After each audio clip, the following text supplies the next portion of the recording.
हाय, तुमच्याही मनात हाच प्रश्न येत असेल ना, ग्राउंड 19 तारखेपासून नाही झाले पाहिजे, पाऊस पडला पाहिजे, ग्राउंडवर पाणी साचलं पाहिजे, आमचे ग्राउंड पुढं गेले पाहिजे.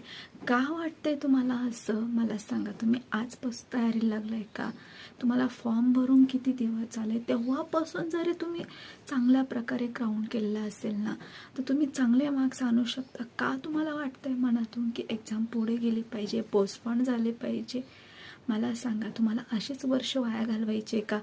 आत्ता ग्राउंड नाही झालं ना, तर पुढे जाऊन पाऊस वाढेल, मग काय ग्राउंड डायरेक्ट तुम्ही पावसाळा संपल्यानंतर देणार आहे का? मग ती एक्झाम केव्हा होईल, रिझल्ट केव्हा जाईल, तोपर्यंत दुसरी ॲड येते तुमची.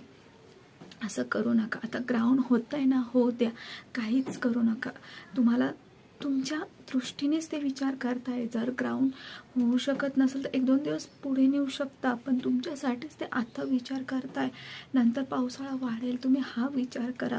ठीक आहे. आता मला माहिती आहे तुम्ही हेच बघून व्हिडिओवर आला असेल की ग्राउंड 19 तारखेपासून होणार आहे की नाही. आता रोज तुमचं ते अभ्यास बाजूला, ग्राउंडचं तयारी बाजूला ठेवली, तुम्ही फक्त एवढं सर्च करताय. ग्राउंड पोस्टपोन नाही झाले ना, पाऊस कुठे पडतोय, पाऊस तर पडणार नाही ना, काही काही तर ग्राउंडवर चेक करून येतात, जिथं एक्झाम होणार आहे इथे तर पाणी साचलं नाही ना. कशाला करताय हे सर्व? एक्झाम देऊन द्या. ठीक आहे. मला गॅरंटी आहे तुमची तयारी 100% झाली. आता तुम्ही म्हणता ना थोडीशी तयारी झालेली नाही, थोडी माझी तयारी बाकी आहे. हे तुमचं ना 2 महिन्यांनी जरी घेतली ना तुमची ग्राउंड, तरी तेच प्रश्न तुमच्या मनात येणार आहे. अजून आम्हाला वेळ भेटला असेल किंवा अजून कितीही लांब पोस्टपोन झाली तरी तुमच्या मनामध्ये हेच प्रश्न येत राहणार आहे की एक्झाम अजून मला टाईम भेटला असता तर मी अजून चांगले मार्क्स मिळवले असते. कसलाही विचार करू नका. स्वतःवर 100% विश्वास ठेवा. जी काही तुम्ही तयारी केली तिच्यावर 100% द्या. ठीक आहे. 19 तारखेला ग्राउंड होणं तुमच्यासाठी खूप गरजेचं आहे. कारण एकदा जर पोस्टपोन झाली आणि पाऊस वाढला तर तुमची एक्झाम लांबणीवर जाईल. ह्याचा विचार करा तुम्ही. पुढे अजून इलेक्शन आले. ठीक आहे. ह्या सगळ्याचा विचार करा. होते तर होऊन जाऊ द्या.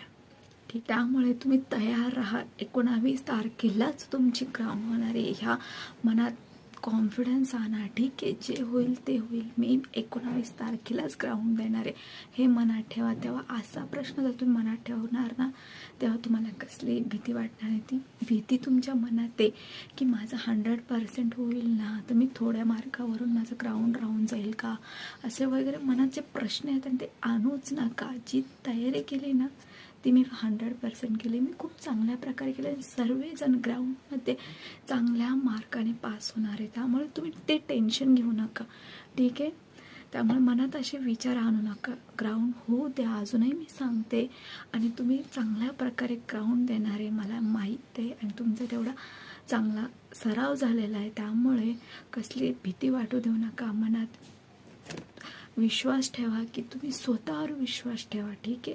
उलट तुम्ही प्रे केलं पाहिजे की पाऊस नको पडायला, की 19 तारखेला आमची ग्राउंड होऊन जाऊ दे. ठीक आहे. एवढे तुम्ही 100% तयार पाहिजे. ठीक आहे. तर कसलंही टेन्शन घेऊ नका. जी काही तयारी केलेली त्या तयारीवर तुम्ही 100% ग्राउंड पास करणार आहात. ठीक आहे. त्यामुळे अभ्यास करा, थेअरीकडे लक्ष द्या. लेखी परीक्षा आहे तुम्ही चांगल्या मार्क्सने पास होणार आहे. 100% स्वतःवर कॉन्फिडन्स ठेवा. ठीक आहे. थँक्यू. अजून काही शंका असेल तुम्ही मला विचारू शकता. कसलंही तुम्हाला डाऊट्स असेल किंवा कसली एक्झामच्या दृष्टीने तुम्हाला कसली भीती वाटत असेल, एखादा टॉपिक अवघड जात असेल, काही शंका असेल तुम्ही मला विचारू शकता. ठीक आहे. थँक्यू.